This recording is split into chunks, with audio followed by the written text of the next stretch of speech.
Hai hai hai, sebelum menonton, alangkah baiknya untuk menekan tombol subscribe dan lonceng terlebih dahulu ya. Ayo, jangan lupa. Selamat menonton. Ketika Iblis Jatuh Cinta, episode 68. Membawa Theo dan anakku pulang. Karya Via Raya. Mendengar suara alpagon, sontak tubuh Theona langsung menegang. Nafasnya tertahan seolah tidak sanggup untuk menghembuskannya. Sedangkan Cassiopeia dan Wolf langsung melirik ke arah Theona. Mereka benar-benar mengkhawatirkan kondisi sahabatnya saat ini.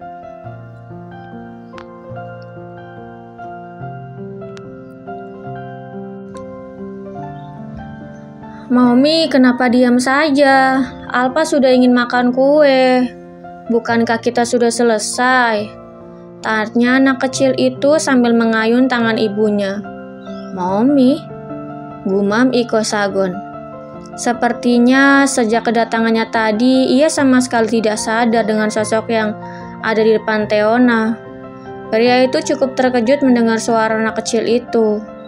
Ia berusaha melongok ingin melihat sosok anak kecil itu, namun sayangnya Theona berusaha menghalanginya.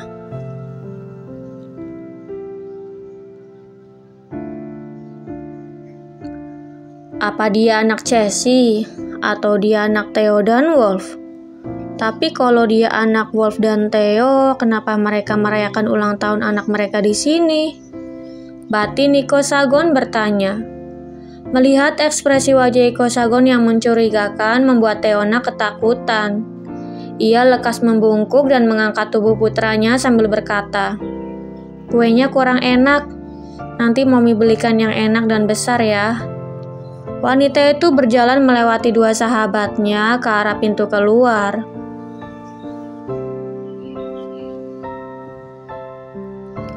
Theona berjalan setengah berlari dengan tatapan mata yang terus tertuju pada pintu keluar. Kenapa pintu itu terasa sangat jauh? Ya Tuhan, tolong selamatkan kami, bisik wanita itu dalam hati. Tidak, Mommy, Alpa mau kue itu saja, Alpa suka. Tolak alpagon menggeleng.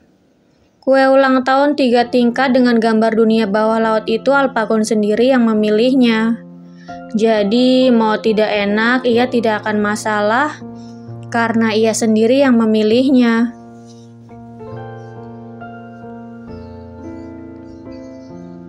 Oh, Alpa mau gambar dunia laut. Baiklah, ayo kita beli yang lebih besar dari itu. Bujuk Theona dengan nafas yang terengah-engah. Sementara Theona beranjak pergi sambil membujuk putranya, Iko Sagon hanya terdiam. Ia membeku melihat wajah anak laki-laki yang ada di dekapan istrinya. "Theo, tunggu!" teriak Iko Sagon setelah menyadari kejanggalan.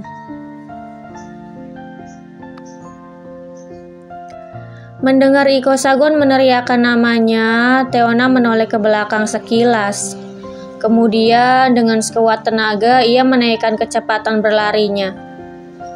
Jika dia anak Wolf, lalu kenapa dia sangat mirip denganku? Batin Iko Sagon sambil menatap alpagon dan Wolf bergantian.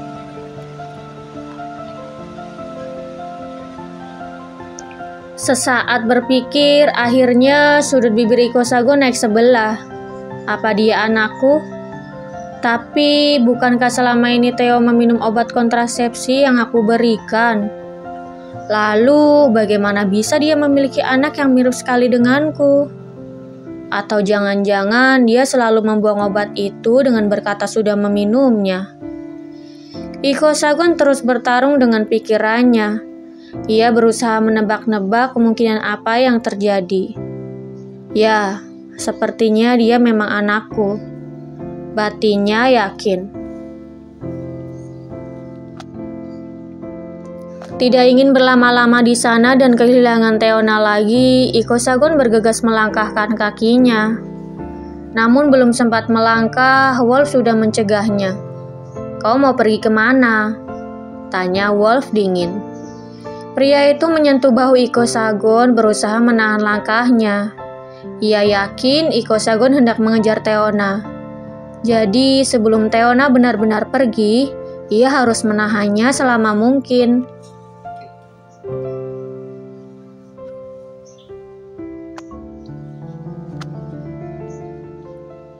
Bukan urusanmu, balas Iko Sagon tidak kalah dingin. Ia mendorong tubuh Wolf sekuat tenaga hingga pria itu terhuyung. Tentu saja ini urusanku karena Theo sahabatku. Wolf kembali menahan Iko Sagon. Bawa Theo pergi, Chessy. Kau ingat kata-katamu dulu? Sembunyikan Theo dari pria ini. Sambung pria itu pada kakaknya.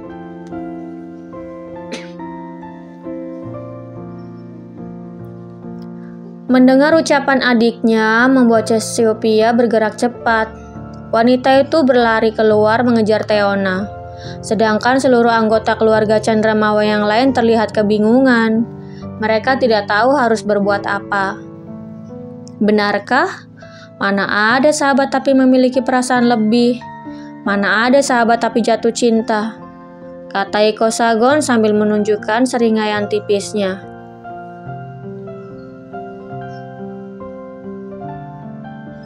Memangnya kenapa? Aku mencintai Theo dengan tulus dan aku bahagia melihat dia bahagia. Jadi, meskipun aku tidak bisa memilikinya, setidaknya aku bahagia melihatnya bahagia. Tidak sepertimu yang hanya bisa melukai hati dan fisiknya. Sergah Wolf menggebu. Meskipun ia tidak bisa memiliki Teona, namun melihat wanita itu bahagia sudah membuatnya lebih dari cukup. Ia tidak membutuhkan hal lain karena yang paling penting baginya adalah kebahagiaan Teona.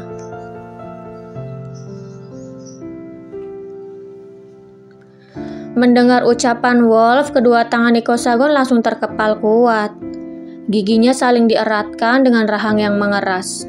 Kemudian ia melayangkan kepalan tangannya ke wajah Wolf. Iko Sagon melayangkan kepalan tangannya ke wajah Wolf hingga tidak terkendali. Wolf pun tidak tinggal diam dengan membiarkan wajah tampannya dibuat bonyok. Pria itu membalas perbuatan Iko Sagon tidak kalah menggebu.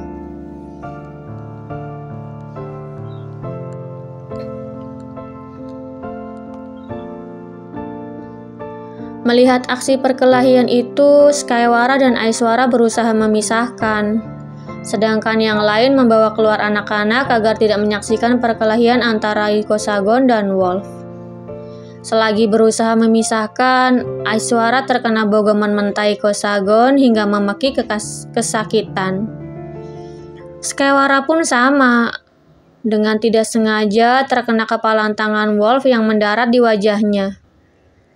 "Cukup, Osa, cukup!"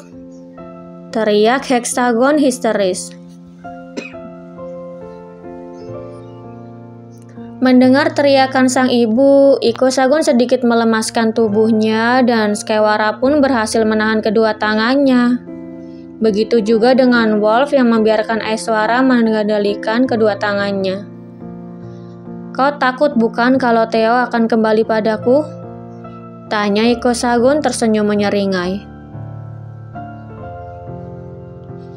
"Tentu saja tidak, asalkan Theo bahagia, aku tidak keberatan. Sayangnya, aku yakin Theo tidak akan pernah mau kembali padamu." Sanggah Wolf tersenyum sinis menunjukkan giginya yang kini sudah berubah berwarna menjadi merah. "Beraninya kau?"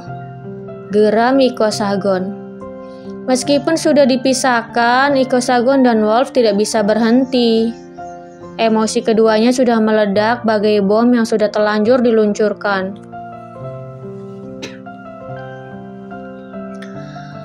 "Iko Sagon, cukup!" bentak Lakeswara. Mendengar teriakan ayahnya membuat Iko Sagon kembali melemaskan otot-ototnya. Ia berhenti melayangkan kepalan tangannya ke wajah Wolf, begitu juga sebaliknya. "Theo, aku harus mengejar Theo." Gumam Iko Sagon baru teringat telah melupakan istri yang beberapa tahun ini ia rindukan. Ia bergegas melepaskan diri dari pegangan Skywara dan hendak pergi. Wolf tidak tinggal diam dan kembali mencegah Iko Sagon. Namun, pria itu tidak bisa dicegah. Iko Sagon lekas melayangkan kepalan tangannya ke arah wajah Wolf. Belum sempat mendarat di sana, tangannya terhenti tepat di depan wajah Wolf. "Kau ingin mengejar Theo? Untuk apa?" Lakeswara melangkah mendekat dengan raut wajah masam. "Apa kau ingin melukai anaknya? Anak yang sama sekali tidak kau inginkan?" tanya Lakeswara tidak suka.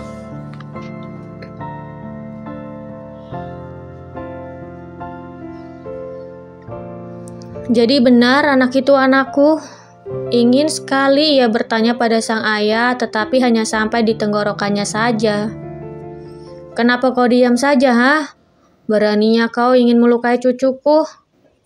Lakeswara mencengkeram kerah kemeja putranya kuat-kuat. "Apa Theo pergi karena takut aku akan melukai calon anak kami?" tanya Iko Sagon menegak dengan raut kosong. "Kenapa kau bertanya? Bukankah kau sendiri yang melayang Theo hamil dan akan melukai anaknya dengan tanganmu sendiri kalau sampai Theo hamil?"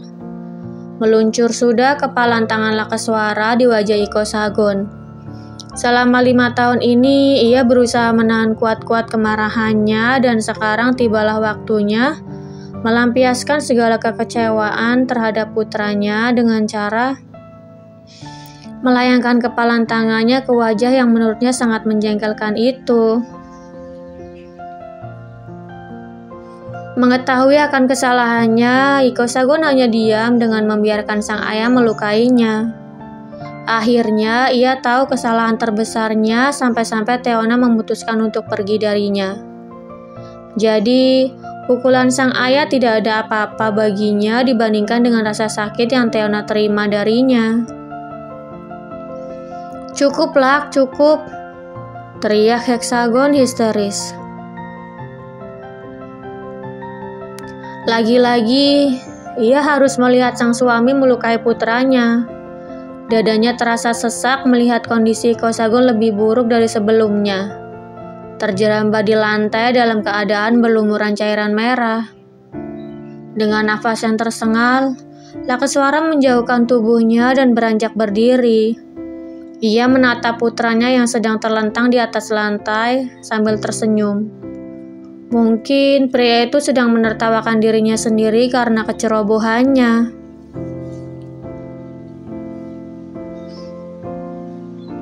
"Apa kau masih ingin mengejar Theo setelah apa yang kau lakukan padanya?" tanya Lakeswara seolah tidak yakin dengan jawaban yang akan putranya lontarkan. "Tentu saja. Aku sangat mencintainya dan aku harus menebus semua kesalahanku padanya. Juga putraku," sangga Iko Sagon mantap. Pria itu menggerakkan tangannya dan menutup matanya menggunakan lengannya. Selang beberapa detik terdengar suara isak tangis. Ternyata Iko Sagon berusaha menutup matanya karena tidak tahan ingin mencurahkan segala kekecewaan terhadap dirinya sendiri. Ia membayangkan kejadian-kejadian sebelumnya bersama Theona, di mana ia selalu memberikan obat kontrasepsi setelah berhubungan. Ia juga selalu menolak ketika Theona membahas perihal anak. Yang paling menyakitkan, ingatan tentang di mana ia berkata tidak menginginkan anak dari wanita seperti Theona. Memaksa wanita itu menelan obat kontrasepsi dan akan melukai anaknya jika Theona sampai benar-benar hamil anaknya. Semua anggota keluarga menatap iba padanya kecuali Wolf. Pria itu bergegas keluar dari rumah karena harus menyembunyikan Theona dari Iko Sagon. Jika tidak bergegas, ia takut akan menyesal karena gagal untuk yang kedua kalinya. Mengetahui Wolf pergi, Iko Sagon langsung beranjak bangun dan mengejar. Ia tidak boleh kehilangan jejak pria itu jika ingin menemukan Theona.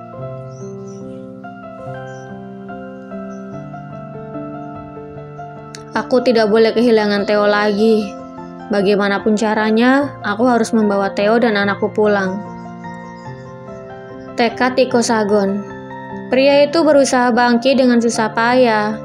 Seluruh tubuhnya serasa remuk dan wajahnya pun sudah kebas, tidak bisa merasakan apa-apa. Ia berusaha bangun dan lagi-lagi terjatuh. Melihat putranya bersusah payah untuk bangun, Heksagon merasa tidak tega. Ia mendekat ke arah putranya dan membantunya berdiri. Namun, ia tidak mengerti kenapa setelah dibantu, putranya malah berjalan keluar. "Kau mau pergi kemana?" tanya Heksagon dengan wajah yang basah karena air mata. "Osa mau cari Teomi. Osa akan membawa pulang menantu dan cucu Mami," sahut Iko Sagon sambil meringis kesakitan. "Nanti saja, biar Mami yang akan membujuk Theo agar mau pulang ke rumah ini lagi," bujuk Heksagon. "Tidak, Mi, biar Osa berusaha sendiri saja," tolak Iko Sagon.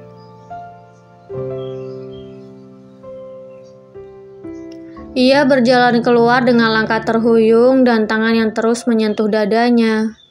Kemudian ia merogoh saku celananya dan meraih kunci mobil. Ia menekan tombol buka kunci dan masuk ke dalam. Lalu ia menghubungi anak buahnya untuk memberi sebuah perintah. Bersambung. Jangan lupa untuk like, komen, share, subscribe, dan tekan tombol lonceng untuk mendapatkan notifikasi episode selanjutnya. Terima kasih.